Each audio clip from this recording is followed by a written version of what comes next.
Student loans and tuition. How student loan availability drove tuition higher. We've all heard stories from our parents or grandparents. Stories about spending a summer working a part-time job to pay for an entire year of college or even an entire degree. And back then, this wasn't fancy. Today, that feel-good story has all but disappeared. And it's not just because of inflation. A major driver of rising tuition is the widespread availability of student loans. Loans that allow students to borrow enormous sums and sometimes even have the government guaranteed repayment. When colleges know that students can borrow at higher limits, it affects how those institutions set tuition. And today, I want to show you how federal student loans have played a major role in tuition costs, how it's happened over time, and why understanding this system matters for anyone considering a higher education. My name is Daniel Blakely, and as a former borrower and a service member who joined partly to avoid taking on more student loans, I've lived the consequences of this system firsthand. That experience gives me a unique perspective on how student loans can help, but also hinder the very people they're meant to support. So let's take a quick look at what college used to cost. Compare that with the price students face today. So point one, tuition has risen far faster than wages. In the early 1960s, the idea of paying for college with a summer job was completely realistic. And with that in mind, I dug into decades worth of data on tuition prices, average yearly salaries, hourly rates, federal minimum wages, and those tuition costs across both public and private institutions. And then I took a look at what an average American summer looked like weeks-wise, came up with about 10 weeks. And from there, I calculated out how much college could our parents or grandparents truly afford.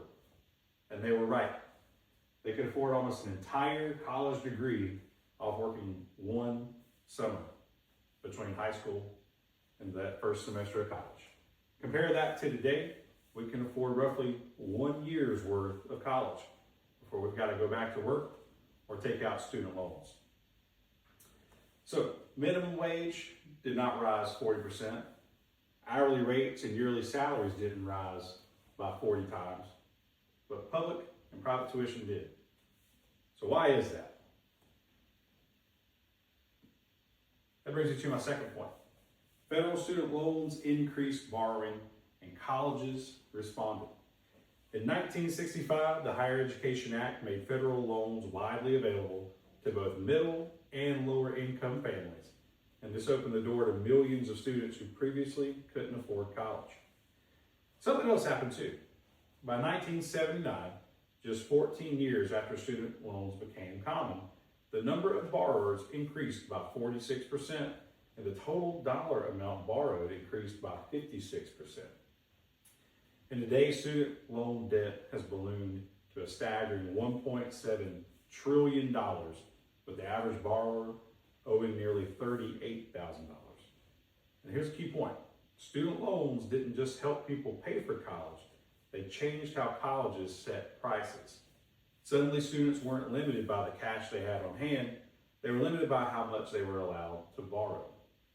So what happens when millions of people can suddenly borrow more money and colleges know it? A third point, loan availability has allowed and even encouraged colleges to raise prices. This is where the evidence becomes clear and a little troubling. A study by the Federal Reserve Bank of New York found that when the government raises loan limits, tuitions go up. For every $1 increase in subsidized loan limits, tuition rises by 60 cents. And for every $1 increase in unsubsidized loan limits, tuition rises by 15 cents. And well, why does that happen? Because student loans increase demand. When more students can afford to pay higher prices, even if they're borrowing the money, colleges respond by raising prices for everyone. And this is just basic supply and demand. Well, the one major difference. In some situations, the government is artificially inflating demand by guaranteeing students can borrow more and more every decade. Even worse, this price increase affects all students, not just borrowers. Colleges raise prices because they know enough students have access to private or federal student loans to pay those higher prices. In short, student loans didn't just make college more accessible, they made college more expensive. And in conclusion, over several decades, federal student loans and private student loans have become both a lifeline and a trap. They've opened the doors to higher education for millions, but they've also driven tuition to levels unimaginable by our parents and grandparents. When students can borrow unlimited amounts, especially that with government backing, colleges feel empowered or even encouraged to raise tuition year after year, resulting in a system where access and affordability are constantly at odds. Today, that $1.7 trillion in student debt isn't just a statistic. It's a warning sign that the system is no longer sustainable. If we want future generations to afford the education that they deserve, we must recognize one uncomfortable truth. Federal student loans, while well-intentioned, have played a major role in making college more expensive for everyone.